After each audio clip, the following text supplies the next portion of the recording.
তোমার সমস্যাটা কোথায় বলো তো? তোমাকে তো বারবার নিষেধ করছি যে এরকম করে ফোন দিবা না, তারপরেও তুমি এরকম করে ফোন দাও। ফোনটা যে আমি বাসার মধ্যে রাইখা আসি, আর তুমি এরকম করে কন্টিনিউ ফোন দিতে থাকো। যদি কখনো কেউ ফোনটা রিসিভ করে তাহলে তো দেখবে এটা তুমি, আর তোমাকে দেখলে তো আমাকে জুতা পিটা করে বাসা থেকে বাহির করে দেবে। তুমি কি এই জিনিসগুলো বোঝো না?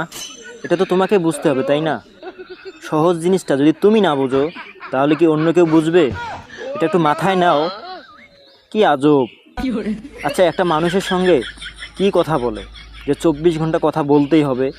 আমার যখন প্রয়োজন হবে আমি তখন তোমাকে কল দিয়ে তোমার সঙ্গে কথা বলে নেব, ঠিক আছে? এরকম করে ফোন দিবা না। আমার সমস্যা হয়, আমার সমস্যাটা তো তোমাকে বুঝতে হবে, তাই না? তোমার কি কোনো কাজ কাম নাই? তুমি বাসায় কাজকামগুলো করো, বাসার কাজগুলো করো, তাহলে তো তোমার সময় যাবে। আর এরকম করে আমাকে ডিস্টার্ব করতে হবে না, বুঝো নাই? তুমি সেগুলো যদি না করো, না করে আমাকে ডিস্টার্ব করো, আমার তো কাজকাম আছে, আমার তো কাজকাম করতে হয় বাসায়, তাই না? এখন এই জিনিসটা যদি না বোঝো, এটা তো আমার পক্ষে সম্ভব না। জিনিসগুলো একটু বোঝার চেষ্টা করতে হবে, বুঝছো?